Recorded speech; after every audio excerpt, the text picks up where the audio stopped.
আমরা আজকে যাচ্ছি সেই জাদুঘরে, যেখানে নষ্ট প্লেন, ভাঙ্গাচোরা বিভিন্ন ধরনের যাত্রীবাহী প্লেন, খেলনা প্লেন এবং আর্মিদের নষ্ট প্লেন রাখা হয়, যেটা টাকা দিয়ে মানুষ দেখে। সেখানে যাচ্ছি আমার সাথে আমার ছেলে, যে কিছুই বুঝে না প্লেনের কি, সেও যাচ্ছে। আর আমার ওয়াইফ আছে, যেও প্লেন সম্বন্ধে জানে না। একবার প্লেনে উঠছে, কিন্তু এই প্লেনের সাথে সেই প্লেনের কোনো সম্পর্ক নাই। সামনে আছে রনি, সে এখন রিক্সাওয়ালার সাথে বসে বসে পাইলটের ফিল নিচ্ছে, প্লেনে গিয়ে যদি সে এই ফিল কাজে লাগাইতে পারে আর কি। 60 ফিটের রাস্তা দিয়ে আমরা যাচ্ছি। এই রাস্তা টেসলার রাস্তা, এই রাস্তায় রাজত্ব শুধু টেসলার। এইখানে আর কারো রাজত্ব চলে না। চারিদিকে আমরা দেখতেছি গাড়ি আসতেছে, অনেক ধরনের শোরুম। এই যে আমরা দেখতে দেখতে সেই কাছাকাছি চলে আসছি। এটা হলো পোস্ট অফিসের সামনের রাস্তা, যেখানে ফুচকা না খাইলেও আসে, খাইলেও আসে। মানুষ বসে থাকে, চা খায়, চা খাওয়ার চেয়ে বেশি আড্ডা মারে। বিকাল হইলে কেকের ভাইরাল কেক দেখে, ঘুরে, কি করে নিজেরাও জানে না। এই যে মিউজিয়ামের গেট দেখেন, এখান থেকে দেখা শুরু করেন, আস্তে আস্তে দেখতে দেখতে ভিতরে যাবেন। টিকিট কাটার জন্য আমরা দাঁড়াইছিলাম, টিকিট কেটে এই যে মাত্র ঢুকলাম। সেদিন বৃষ্টি ছিল, প্রচুর বৃষ্টি। বৃষ্টির মধ্যেও যেহেতু একবার আমরা ডিসিশন নিয়ে ফেলছি, তাই চলেই আসলাম। চারিদিকে পানি আর পানি, না আসলেও চলতো, তাও আসলাম। দেখেন আপনারা কি কি আছে এখানে, আস্তে আস্তে দেখাবো। এখনও প্লেন একটা, এই যে দেখেন, এটা কি আমি জানি না। এই স্যাটেলাইট দিয়ে কি ডিশ দেখা যায় না কি দেখা যায়, আমার ধারণা নাই। এটা আর্মির লোকরা ভালো বলতে পারবে। পাশে দেখেন ওই যে একটা নষ্ট প্লেন আছে, ভাঙ্গারি। এটা এক সময় খুব কাজে লাগছিল, বাট বর্তমানে এটার কোনো কাজ নাই।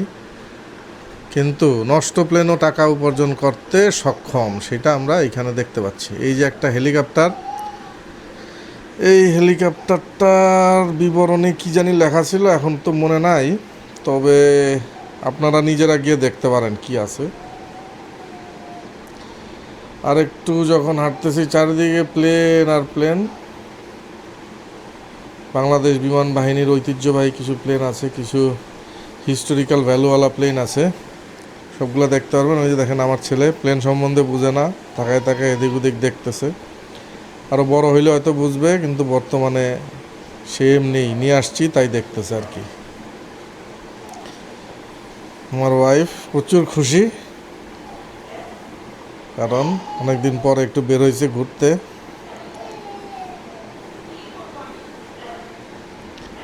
সামনে ওই যে দেখেন বাম দিকে কোনায় হলুদ হলুদ প্লেন আছে। এখানে 100 টাকা 50 টাকা দিয়ে ছেঁড়া সিটের উপর বসা যায়।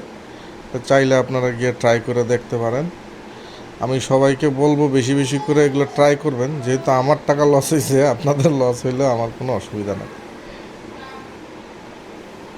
এরপরে এই রাস্তা ধরে হাঁটতে থাকলে দেখতে পাবেন বড় একটা হেলিকপ্টার, কোনো এক সময় সার্ভিসে ছিল। মিউজিয়ামে আসা গেছে বলে এখন কোনো একটা কাজে লাগতেছে, আদারওয়াইজ আসলে এটা কোনো কাজে লাগার বর্তমানে সুযোগ নাই। গাছপালা সুন্দর, অনেক ধরনের গাছ আছে, ফাঁকা জায়গা, বাতাস লাগে। ঢাকা শহরে যেহেতু বাতাস খাওয়ার জায়গারই অভাব, টুকটাক বাতাস খাইতেও মানুষ অনেক জায়গায় যায়। এই প্রত্যেকটা প্লেনের সামনেই তার বিবরণী দেওয়া আছে, কিসের জন্য কোন প্লেন কোন কাজে লাগে। এটা ধরেন কোন প্লেনের পাংখা, সেটাও বলা আছে। সব ব্যাখ্যা সব প্লেনের সামনে পাবেন, তাই আর আমি আলাদা করে বলতেছি না, আপনারা যে যার মতো দেখে নেবেন।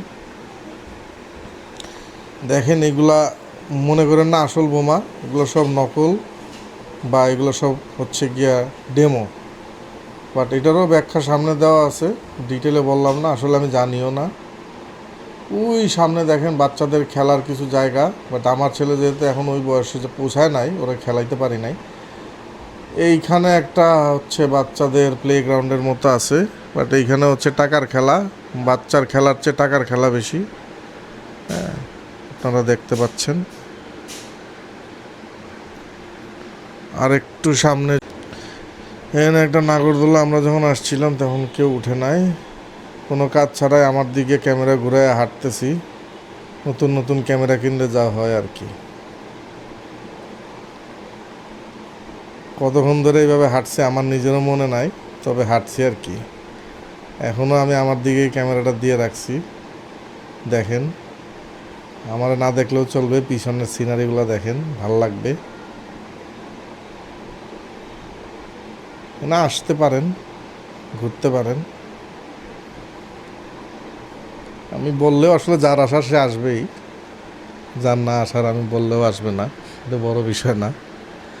এই যে নাগরদোলায় উঠছে আমার ওয়াইফ আর আমার ব্রাদার ইন ল। আমি উঠি নাই, কারণ আমার কাছে মনে হয়েছে এটা খুব একটা মজবুত না, আমার ওয়েট হয়তো ধরতে পারবে না, তাই আমি উঠলাম না আর কি। তবে আপনারা ট্রাই করে দেখতে পারেন। ওজন বলা নাই কতর নিচে থাকতে হবে, আমি আর কি রিস্ক নেই নাই। আমার ওয়াইফ সাহস করে উঠছে, কিন্তু পুরো সময় মুখ ঢেকে আছে, পুরো টাকাটাই লস। নামার পরে কিছুই বলতে পারে না, কোথায় উঠছিল, কোত্থেকে নামলো। এই যে একটা ট্রেন আছে, এই ট্রেনে উঠতে পারেন আপনারা। টিকিটের দাম মনে নাই, তবে আপনারা গেলে এমনি জানতে পারবেন, খুব বেশি না, হয়তো 40 টাকা করে ছিল। এই ট্রেনে বেশি কিছু না, আপনারা একটা পুকুর পাড় দিয়ে ঘোরাবে, একটু গাছ আছে, বাচ্চারা হয়তো মজা পাবে, আপনারা তেমন একটা মজা পাবেন না। তবে আমার মতো এরকম মুখে হাসি নিয়ে যাবেন, তাহলে হচ্ছে গিয়ে আপনাদের কাছে একটা মনে সান্ত্বনা থাকবে যে উঠছি আর কি একটা ট্রেনে। এটা গুহার মতো জায়গা দিয়ে ট্রেন পার করে, এখানে কোনো ওই যে লাফালাফি করার মতো ভূত টুত কিছু নাই। ছবি আইকে রাখছে অন্ধকারের মধ্যে, ভূতের ছবি, আসলে এটা তো দেখা যায় না, অন্ধকারে লাইট দিলে না হয় বুঝতে পারতাম, তারপরেও দিছে, যেহেতু ভালোর জন্যই দিছে। ওই সামনে দেখেন মেট্রো স্টেশন, তাহলে তো বুঝতেই পারতেছেন আগারগাঁ স্টেশনের এখানে নামলেই আপনারা এখানে পৌঁছায় যাবেন। হ্যাঁ, এই যে দেখেন অল্প সময়ের মধ্যেই ট্রেনের পুরো যাত্রা শেষ। ভাইবেন না আমি এখানে ভিডিও কাটছি, আসলে এতটুকুই সময় আপনারা ট্রেনে চড়তে পারবেন। এই তো বৃষ্টির দিন, খুব একটা খারাপ লাগে নাই। পাশের নৌকাতেও আপনারা আসলে চড়তে পারবেন। আমরা যেদিন গেছি ওই দিন আসলে আমরা ট্রাই করে দেখি নাই, বাট যেহেতু ছোটো বাচ্চা ছিল সাথে, আপনারা চাইলে ট্রাই করে দেখতে পারেন। এটার সাথে একটা হচ্ছে এভিয়ারি সেন্টার মনে হয় ছিল, যেখানে পাখি দেখা যায়, বাট এখন মেনটেনেন্স চলতেছিল, তাই আমরা ওইটাতে যেতে পারি নাই। এরপরে আরও কিছু সময় ঘুরলাম, এখানে একটা ফুড কার্ট আছে, যে খাবার বাইরে পাওয়া যায় সেগুলো এখানেও পাওয়া যায়, আপনারা আসলে ট্রাই করে দেখতে পারেন। আমাদের ভ্রমণ এখানেই শেষ, বাকিটা আপনি নিজে এসে ট্রাই করে দেখবেন। Thank you.